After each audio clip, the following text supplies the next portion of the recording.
നമസ്കാരം. എല്ലാവർക്കും ഒരു നല്ല ദിവസം നേരുന്നു. ഇന്നലെ നമ്മൾ ആദ്യത്തെ ഭാഗത്തിൽ പറഞ്ഞു നിർത്തിയത് നിന്നും തുടങ്ങാം. നമ്മൾ ആഗമങ്ങളെ കുറിച്ചാണ് ഇന്നലെ സംസാരിച്ചത്. ആ ആഗമങ്ങളെ കർണം, കാമിതം, ചിന്തം, വടലം, വ്യാമളം, കലോത്തരം, ശുഭ്രം, മകുടം എന്നിവ 8 നമ്മൾ പറഞ്ഞു.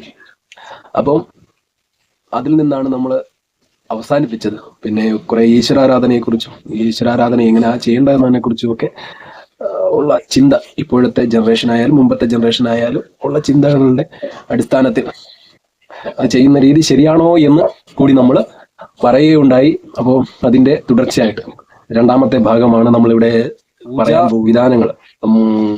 പൂജകൾ എങ്ങനെ ചെയ്യണം, എന്തിൽ തുടങ്ങണം, എവിടെ അവസാനിപ്പിക്കണം എന്നതിനെ കുറിച്ച് കുറച്ച് കാര്യങ്ങൾ. അത് ആഗമ സിദ്ധാന്തങ്ങളിൽ നിന്ന് തന്നെ നമുക്ക് തുടങ്ങാം. ആഗമ സിദ്ധാന്തങ്ങൾ എന്ന് പറയുന്നത് ശിവപാർവതി സംഭാഷണമായിട്ടാണ് നമ്മൾ സങ്കല്പിച്ചിട്ടുള്ളത്, അല്ലെങ്കിൽ ആചാര്യന്മാർ കൽപ്പിച്ചു വെച്ചിട്ടുള്ളത്. ശിവപാർവതി സംഭാഷണമാണ് ആഗമ സിദ്ധാന്തങ്ങൾ. ആ ആഗമ സിദ്ധാന്തങ്ങളെ നമ്മൾ 8 തരംതിരിക്കുന്നു എന്ന് പറഞ്ഞിട്ടുണ്ട്. അപ്പൊ ആഗമ സിദ്ധാന്തങ്ങളിൽ ഉൾപ്പെട്ടതാണ് തന്ത്രം. അപ്പോൾ ശിവപാർവതി സംഭാഷണമാണ് ആഗമങ്ങൾ എന്ന് പറഞ്ഞല്ലോ. അപ്പോൾ തന്ത്രത്തെക്കുറിച്ച്, തന്ത്രം എന്ന് പറഞ്ഞാൽ ക്ഷേത്ര ആചാരങ്ങളായാലും ക്ഷേത്ര പൂജാവിധികളെ കുറിച്ചും പ്രതിപാദിക്കുന്നതാണ്. തന്ത്രം എന്താണ് എന്ന് ചോദിക്കാതെ തനു വിസ്താരേ ഇതി തന്ത്ര എന്ന് പറഞ്ഞാൽ ശരീരം കൊണ്ട് വിസ്തരിക്കുന്നത്. ശരീരം കൊണ്ട് വിസ്തരിക്കുന്നതിന് തന്ത്രം എന്ന് പറയുന്നു. അപ്പോൾ ക്ഷേത്രത്തിലെ ആഭ്യന്തര കാര്യങ്ങളും പൂജാവിധികളെ കുറിച്ചും പ്രതിപാദിക്കുന്നതാണ് തന്ത്രം. അപ്പൊ ആ തന്ത്രങ്ങളെ നമുക്ക് എത്രയായി തരംതിരിച്ചിരിക്കുന്നു, എന്തൊക്കെയാണ് എന്നുള്ളത് ആഗമ സിദ്ധാന്തങ്ങളുടെ ധ്വനി, മന്ത്രധ്വനി എന്താണ്? ആഗമ പഞ്ചമോ വേദ കൗലസ്തു പഞ്ചമാശ്രമ ശ്രുതിച്ച വൈദികി താന്ത്രികീ ചൈവ ത്രിവിധ കീർത്തിത ഇതി ശ്രുതി എന്നാണ്.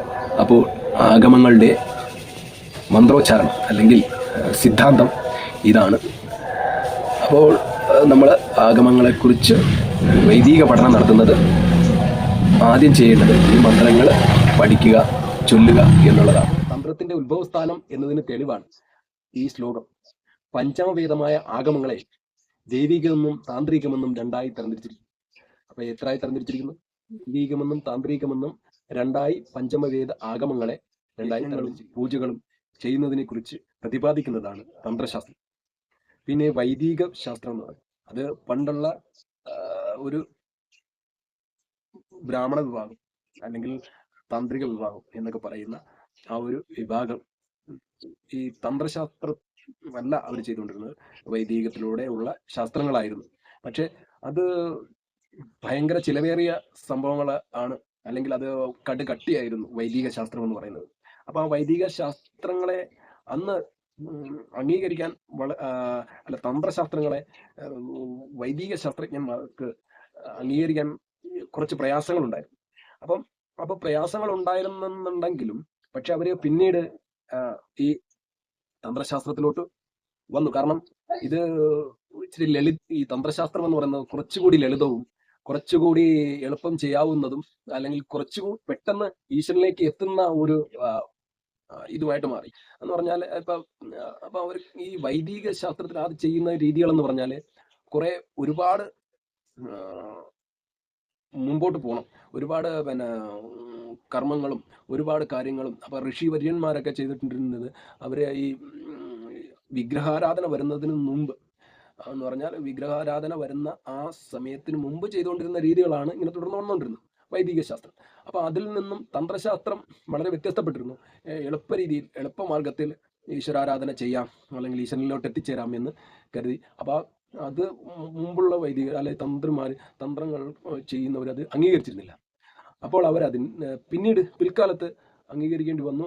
അത് ഇപ്പൊ അവര് വൈദികവും തന്ത്രശാസ്ത്രവും കൂടെ കൂട്ടി അവര് ഒരു മിശ്രം എന്നുള്ള രീതിയിൽ രണ്ടും കൂടെ സമ്മിശ്രമായിട്ട് ചേർത്തുകൊണ്ട് ആ രീതി പിന്തുടർന്നു. അത് പിന്നീട് ലോപിച്ച് തന്ത്രശാസ്ത്രത്തിൽ അംഗീകരിക്കേണ്ടി വന്നു. അത് തന്ത്രശാസ്ത്രത്തിലൂടെ തന്നെയാണ് ഇപ്പോൾ കാര്യങ്ങൾ മുന്നോട്ട് പോകുന്നത്. പിന്നെ ഈ കേവലം പൂണുനൂൽ എന്ന് പറഞ്ഞാൽ ഈ നൂല് ധരിച്ചത് കൊണ്ട് മാത്രം ഒരാള് പൂജാരിയുമാകില്ല, തന്ത്രിയുമാകില്ല.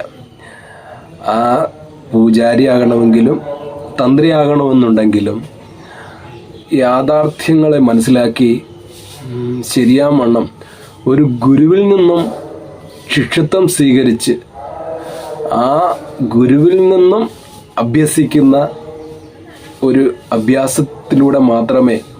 അഭ്യാസത്തിലൂടെ ഏതൊരാൾക്കും പൂജാ വിധികൾ പഠിക്കാം, പൂജാരിയാവാം. അത് ബ്രാഹ്മണൻ എന്ന് പറയുന്നത് കേവലം പൂണൂല് ധരിച്ചത് കൊണ്ട് മാത്രം ബ്രാഹ്മണനാകില്ല, അല്ലെങ്കിൽ ആ കുലത്തിൽ ജനിച്ചത് കൊണ്ട് മാത്രം ബ്രാഹ്മണനാകില്ല. കാരണം ശിഷ്യത്വം സ്വീകരിച്ച് ഈശ്വരൻ എന്താണെന്നറിഞ്ഞാൽ, ഈശ്വരൻ ഏതവസ്ഥയിൽ ഈശ്വരനെ പൂജിക്കണം, ഏതവസ്ഥയിൽ ഈശ്വരനെ ആരാധിക്കണം, ഏതൊരവസ്ഥയിൽ ഈശ്വരനെ ധ്യാനിക്കണം എന്ന് ഒരു ഗുരുവിൽ നിന്നും ദീക്ഷ സ്വീകരിക്കുന്നതിന് മാത്രമേ ആ ബ്രാഹ്മണത്വം ലഭിക്കുകയുള്ളൂ. ആ ബ്രാഹ്മണത്വം ലഭിക്കുന്ന ആ ബ്രാഹ്മണത്വത്തെയാണ് ബ്രാഹ്മണൻ എന്ന് പറയുന്നത്. അതിന് നമുക്ക് അതിൻ്റെതായിട്ടുള്ള മന്ത്രങ്ങളും ആചാര്യന്മാർ കൽപ്പിച്ചു വെച്ചിട്ടുണ്ട്. എന്താണ് ബ്രാഹ്മണൻ എന്ന് പറയുന്നത്? ഗതം ശൂദ്രസ്യ ശൂദ്രത്വം വിപ്രസ്യ വിപ്രദ ദീക്ഷ സംസ്കാര സമ്പന്നോ ജാതിഭേദേന വിദ്യതേ എന്ന് പറഞ്ഞാൽ, ജാതി വർണ്ണഭേദമല്ല, പ്രത്യുത യോഗ്യതയും ആത്മശുദ്ധിയുമാണ് ഒരു ശിഷ്യന്റെ ലക്ഷണം എന്നാണ് ഈ വരികളിൽ നിന്നും നമുക്ക് മനസ്സിലാവുന്നത്. കാരണം നമ്മൾ ആത്മശുദ്ധിയും അർപ്പണ മനോഭാവവും ഉള്ള ഏതൊരു വ്യക്തിക്കും പൂജകൾ ചെയ്യാം. ഈശ്വരനെ എന്താണെന്നറിയാം. അതിൽ ഒരു പൂണൂല് ധരിച്ചത് കൊണ്ട് മാത്രം എനിക്ക് ക്ഷേത്രത്തിൽ കയറി പൂജിക്കാം, അല്ലെങ്കിൽ അത് ചെയ്യാം ഇത് ചെയ്യാം എന്നൊന്നും ഇല്ല. എത്രയോ ജനങ്ങൾ, ഞാൻ ഒരാളെയും മറ്റുള്ള ഒരു വ്യവസ്ഥയെ തള്ളിപ്പറയുകയല്ല. പക്ഷെ ഈശ്വരനെ അറിഞ്ഞോ, ആ അറിവിന്റെ അടിസ്ഥാനത്തിൽ വേണം നമ്മൾ ഈശ്വരാരാധന ചെയ്യാൻ. ഭക്തിമാർ, അത് ഒരു ഭക്തനായാലും ഒരു പൂജാരി ആയാലും ഈശ്വരനെ അറിഞ്ഞു വേണം പ്രാർത്ഥിക്കാനും പൂജകൾ ചെയ്യാനും. ആ ഈശ്വരനെ അറിയുമ്പോൾ ആ ഈശ്വരനോട് നമ്മൾ കടപ്പെട്ടിരിക്കണം. ആ കടപ്പെട്ടിരിക്കുമ്പോൾ മാത്രമാണ് നമുക്ക് ഈശ്വരനെ കാണാൻ സാധിക്കുന്നത്, ഈശ്വരന്റെ അടുത്തെത്തിയാൻ സാധിക്കുന്നത്. ഈശ്വരനെ ഒരു എന്താ പറയുന്ന ഒരു വലിയവനായിട്ട് നമ്മൾ മനസ്സിലാക്കണം. നമുക്ക് എല്ലായിടവും ചെന്ന് ആരാധിക്കാൻ പറ്റും. ഇപ്പൊ 30 മുക്കോടി ദൈവങ്ങളുണ്ട്, അതുപോലെ തന്നെ ക്ഷേത്രങ്ങളുണ്ട്. അപ്പൊ ആ ക്ഷേത്രങ്ങളിലെല്ലാം കുടികൊള്ളുന്നത് ഒരേ ഈശ്വരൻ തന്നെയാണ്, ഒരേ ചൈതന്യവും തന്നെയാണ്, ഒരേ മനസ്സും തന്നെയാണ്. ആ ഈശ്വരനെ നമ്മൾ കാണാതെ പോകുന്നതാണ് നമുക്ക് പറ്റുന്ന തെറ്റ്. നമ്മൾ ഗുരുവായൂർ ചെല്ലുമ്പോൾ അതിൻ്റെതായിട്ടുള്ള രീതിയിൽ നമ്മൾ പ്രാർത്ഥിക്കുന്നു. നമ്മൾ നമ്മുടെ തൊട്ടടുത്ത് കിടക്കുന്ന ഒരു ചെറിയ ക്ഷേത്രമാണെങ്കിൽ പോലും അവിടെ ചെല്ലുമ്പോൾ നമ്മൾ അതിൻ്റെ രീതിയിൽ പ്രാർത്ഥിക്കത്തുള്ളൂ, അതിൻ്റെ രീതിയിൽ ദൈവത്തെ കാണും, അതിൻ്റെ രീതിയിൽ നമുക്ക് അതൊരു ചെറിയ ക്ഷേത്രമല്ലേ, ആ ക്ഷേത്രത്തിൽ നമുക്ക് അത്രയ്ക്കുള്ള പ്രാധാന്യം കൊടുത്താൽ മതി. മറ്റേത് വലിയ ക്ഷേത്രമല്ലേ, നമുക്ക് ആ വലിയ ക്ഷേത്രത്തിൽ അത്രയ്ക്കുള്ള പ്രാധാന്യം കൊടുക്കണം എന്ന് വിചാരിക്കുന്ന ഒരു സമൂഹമാണ്, അല്ലെങ്കിൽ ഒരു കൂട്ടം ആളുകളാണ്. കപടഭക്തി അല്ല നമുക്ക് ആവശ്യം, യഥാർത്ഥ ഭക്തിയാണ്. യഥാർത്ഥ ഭക്തി എന്ന് പറഞ്ഞാൽ ഒരു ഈശ്വരൻ ഒരിടത്ത് കുടികൊള്ളുന്നതല്ല. നമുക്ക് ഈ ഭൂമി എന്ന് പറയുന്നത് പോലെ പ്രപഞ്ചം മുഴുവൻ നിറഞ്ഞു നിൽക്കുന്ന ഈശ്വരനെ നമ്മൾ ഒരു ക്ഷേത്രത്തിൽ കുടിയിരുത്തുക എന്ന് പറയുന്നത് ഒരു കിണർ കുത്തി അതിനകത്ത് വെള്ളം വരുന്നത് പോലെ.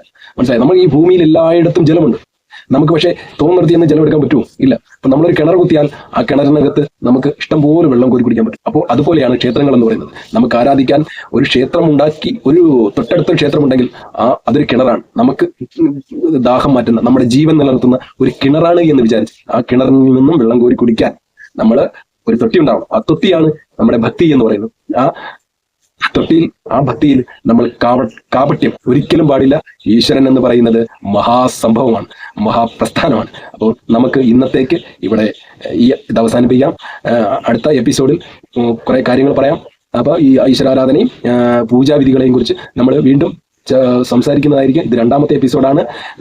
നിങ്ങൾക്ക് ഇത് ഇഷ്ടപ്പെട്ടാൽ ലൈക്ക് ചെയ്യണം. നിങ്ങളുടെ അഭിപ്രായങ്ങൾ കമന്റ്